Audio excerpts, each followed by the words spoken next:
اللہ نے مصطفیٰ کے لیے ابو بکر کا انتخاب کیا ہے۔ شب ہجرت بھی یہی کچھ ہوا۔ اللہ کا امر تھا نا کہ مولا علی کو امانتیں دی جائیں اور ابو بکر کو مصطفیٰ دیے جائیں۔ نہیں آپ نہیں بولے نہیں آپ سمجھے، چونکہ علی مولا پہ تو شک ہی نہیں ہے نا۔ شک جب بھی ڈالا جاتا ہے ابو بکر پہ ہی ڈالا جاتا ہے۔ علی مولا پہ شک ہے ہی نہیں ہے، کسی بھی اعتبار سے کسی کو کوئی مسئلہ نہیں ہے، لیکن جب بھی کوئی زبانیں کھلتی ہیں یا گرد ڈالنے کی کوشش کی جاتی ہے یا شک کی گھٹا اٹھائی جاتی ہے وہ صرف ابو بکر صدیق کے حوالے سے۔ تو لہذا شب ہجرت اللہ نے یہ فرمایا دیکھو ذرا، یہ ہے میری عطا، میرے محبوب کو دیکھو ذرا شب ہجرت کہ جو کافروں کی امانتیں تھیں وہ علی کے حوالے، اور جو اللہ کی امانت تھی مصطفیٰ کے وجود کی صورت میں وہ ابو بکر صدیق کے حوالے۔ تو جب اللہ نے مصطفیٰ ابو بکر صدیق کے حوالے کیے ہیں کہ تم نے اگر مصطفیٰ سے ملنا ہے تو پھر ابو بکر کے پاس جاؤ، جس کے پاس جو ہوتا ہے اسی کے پاس جانا پڑتا ہے نا۔ اب ایک بندہ ہے وہ صاحب کے دروازے پہ کھڑا ہے، ان کو رکھا، انہوں نے کہا دروازہ تم نے کھولنا ہے، تمہاری ڈیوٹی ہے، مجھے اور کوئی بندہ نہ ملائے، جو ملے تیری وجہ سے ملے، تو ہی دروازہ کھول۔ اب صاحب اندر بیٹھے ہیں، آپ چکر پورے حویلی کا لگا لے، اس سے نہیں مل سکتے جب تک کہ دروازے والے سے نہ ملیں جس کو اس نے خود مقرر کیا ہوا ہے۔ آپ نے اگر صاحب سے ملنا ہے تو جس کو اس نے مقرر کیا ہے کہ تیری وجہ سے ملوں گا، جس سے بھی میں نے ملنا ہے، تو نے ہی مجھے اس کو ملاقات کروانی ہے۔ تو شب ہجرت اللہ نے مصطفیٰ کریم علیہ السلام کو ابو بکر کے حوالے کیا کہ میری امانت ابو بکر کے حوالے ہے، تو ابو بکر نے بھی پھر حفاظت کا حق ادا کر دیا۔ مشکل راستے میں ابو بکر صدیق نے اپنی جان فدا کی، ابو بکر صدیق نے قربانی کی حد کر دی۔ یہ ایک سفر تھا، اور جب آخرت کا سفر آیا تو پہلے مصطفیٰ تشریف لے گئے، ابو بکر صدیق بعد میں گئے۔ فرمایا پیارے ابو بکر جب ہم غار میں داخل ہوئے تھے تو پہلے تم داخل ہوئے، بعد میں مجھے بلوایا، اب آخرت کے سفر کی باری ہے، پہلے میں جاؤں گا پھر میں تجھے بلاؤں گا۔ پہلے سرکار تشریف لے گئے، پہلے حضور تشریف لے گئے، اور پھر جب صدیق اکبر کی باری آئی تو آپ نے یہ فرمایا کہ میرا جنازہ پڑھنے کے بعد مجھے میرے محبوب کے دروازے پہ لے جانا۔ یہ معروف بات ہے، علامہ راضی نے اور دیگر بزرگوں نے لکھی ہے۔ اب صدیق اکبر نے اس کو کیوں کہا؟ اس کی وجہ یہ ہے کہ سرکار نے پہلے سے اشارے دے رکھے تھے کہ ہم اکٹھے ہی رہیں گے۔ سرکار نے پہلے سے اشارے دے رکھے تھے کہ ہم اکٹھے ہی رہیں گے اور ہم اکٹھے نکلیں گے۔ اوہ سبحان اللہ، اکٹھے رہیں گے اور اکٹھے ہی نکلیں گے۔ تو کہاں جائے گا؟ مصطفیٰ تو ابو بکر کے ساتھ ہے۔ ابو بکر صدیق کو اگر تو برا بلا کہے، ان کے بارے میں کمزور جملے کہے، ابو بکر صدیق سے تجھے محبت نہ ہو تو پھر تو کہا جائے گا تیرا ٹھکانہ کہاں ہوگا؟ ابو بکر تو مصطفیٰ کے ساتھ ہے، مصطفیٰ تو ابو بکر کے ساتھ ہے۔ ایک دن سرکار تشریف لائے، حضور علیہ السلام کے آنے کا انداز بھی قربان جائیں حضور کی ادا پر۔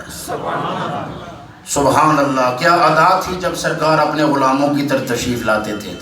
سبحان اللہ، میرے حضرت نے اس لیے عرض کیا، مسجد کے ساتھ تھا نا حجرہ، تو حجرے سے سرکار تشریف لاتے تھے مسجد کی طرف۔ اب حجرے کا دروازہ مسجد کی طرف کھلتا تھا، مسجد نبوی شریف میں حجرے کا دروازہ کھلتا تو صحابہ باہر انتظار میں ہوتے تھے کب دروازہ کھلے، پتہ نہیں کتنے گھنٹوں سے بیٹھے ہوتے تھے کب دروازہ کھلے اور ہماری آنکھیں مصطفیٰ کا چہرہ دیکھیں۔ تو میرے حضرت نے حضور تاجدار گولڑا رحمۃ اللہ علیہ نے حجرے تھی مسجد، چونکہ مسجد میں انتظار ہو رہا ہے آپ کا۔ آج لوگ کہتے ہیں ملا کی دوڑ مسجد تک، تو صحابہ تو سارے مسجد میں بیٹھے ہوئے ہیں.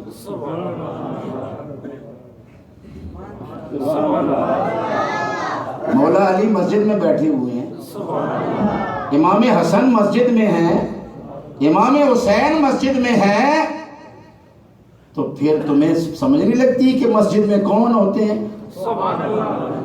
تمہیں اس کی سمجھ نہیں آئی کہ مسجد میں کون ہوتے ہیں؟ ایک خاص دین بیزاروں نے تمہیں بات دے دی اور تم نے مسجد میں آنے جانے والوں پر تھپتی کسی کہ ملا کی دوڑ مسجد تک. یعنی مطلب یہ کہ کوئی نمازی ہو تو اس کو ذرا ذلیل کرنے کے یہ جملہ کہو کہ یار اس کا تو کوئی اور کام ہی نہیں ہے, جب دیکھو مسجد میں جاتا ہوا نظر آتا ہے, یا جا رہا ہے یا آ رہا ہے. تو میں تمہیں کہنا چاہتا ہوں ذرا نظر مارو اپنی تاریخ پر.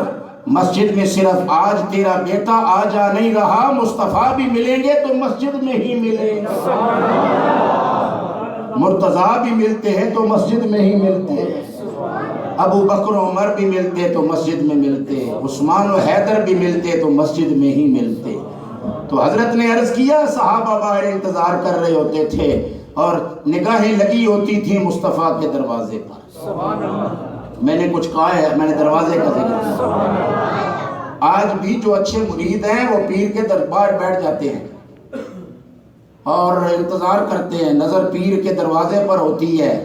یہ ادائیں چھوڑ گئے ہیں صحابہ قیامت تک مصطفیٰ والوں کے لیے. بیٹھنا کیسے ہے, انتظار کیسے کرنا ہے, ادب آداب کیسے پیش نظر رکھنے ہیں. خبردار کسی نے کبھی دروازہ نہیں کھٹکھٹایا, خاموشی سے بیٹھے رہتے تھے. جب محبوب اپنی مرضی سے آئیں گے, جب کبھی محبوب اپنی مرضی سے آئیں گے. اسی لیے تو کئی مرتبہ عشاء کی نماز حضور بہت دیر سے پڑھاتے.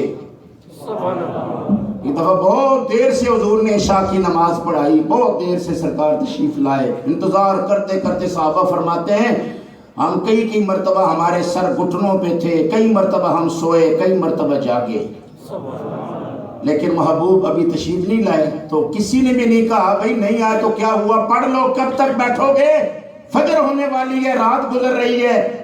آج تو 5 منٹ کا مسئلہ ہو جائے تو پورا آسمان سر پہ اٹھا لیا جاتا ہے. وہاں کا یہ عالم ہے کہ گھنٹوں گزر رہے ہیں, کسی ایک صحابی نے نہیں کہا نہیں آئے تو کیا ہوا. یہاں تھوڑے پڑھانے والے, ان کو پتا تھا محبوب کے ہوتے ہوئے محبوب ہی کے پیچھے پڑھنی ہے. تو سب انتظار میں ہیں. اب سرکار اپنی مرضی سے تشریف لاتے, چونکہ اسی وقت ہو سکتا ہے وحی کا نزول ہو رہا ہو. کئی مرتبہ ایسا ہوا سرکار پر وحی کا نزول ہوا, اور جب وحی کا نزول ہوتا پھر کسی کو کلام کرنے کا یارہ ہی نہ رہتا, پھر ظاہر معاملہ اور بن جاتا. تو باہر انتظار ہے. اور حضرت کہتے ہیں صحابہ کی کیفیات کیا ہیں. حجرے تھی مسجد آؤ ڈھولن,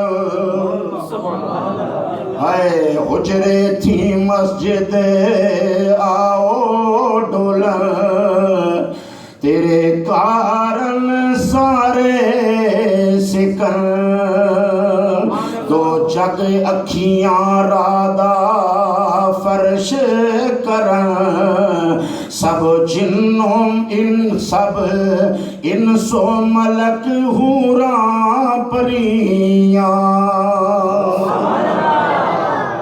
دو جگ اکھیاں رادہ فرش کرن, سب انس و ملک حوراں پریاں.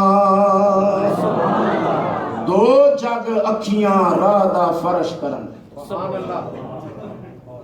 جس ویلے کسی آنا ہوئے نا تو پھر فرش بچھائے بھی نہیں نا, پھر قالینہ بچھانے نا, پھر آنے رستے نہ قالین پاؤ, اے سونا جا راہ سجاؤ میرے محبوب آنا ہے.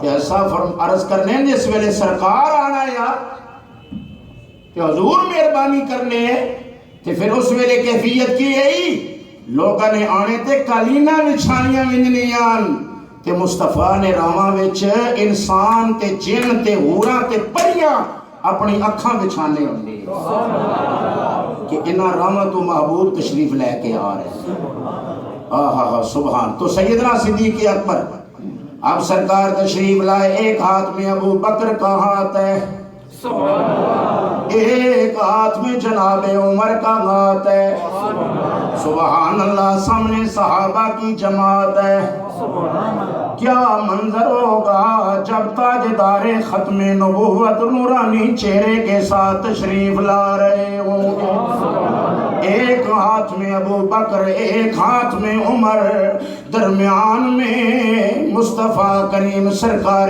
دو عالم، صحابہ کی جماعت یہ نظارہ کر رہی ہے۔ میرے آقا و مولا نے فرمایا میرے صحابہ یہ نقشہ یاد کر لو، جیسے آج ہم اکٹھے ہیں ایسے ہی کل قیامت کے دن جب قبریں کھلے گی ہم تینوں ایسے ہی اکٹھے نکلیں گے، یعنی قیامت کے دن بھی ہم ایسے ہی اکٹھے آئیں گے۔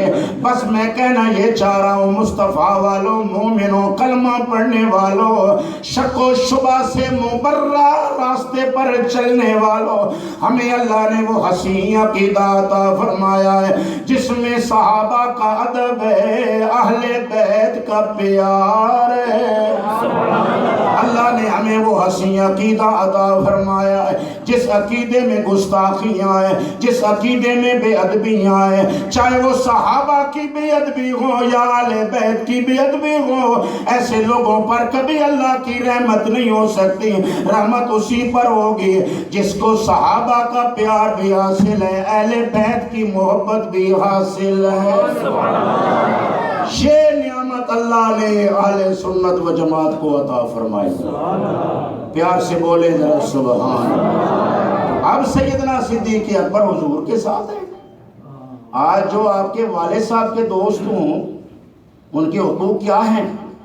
ذرا پوچھو کہ والدین کے حقوق کیا کیا ہیں؟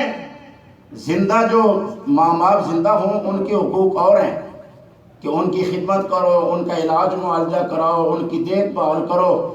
جب ماں باپ فوت ہو جائیں تو فوت ہونے کے بعد ان کے حق ختم نہیں ہو جاتے، پھر بھی ماں باپ کے حق باقی رہتے ہیں۔ سرکار نے ان کو بیان کیا اور ان حقوق میں سے ایک حق حضور نے والدین کا یہ بھی بیان کیا، فرمایا اولاد پر لازم ہے کہ جن کے ساتھ اس کے والد کی دوستی ہے تھی وہ اولاد ان کے دوستوں کے ساتھ نبھا کے رکھے۔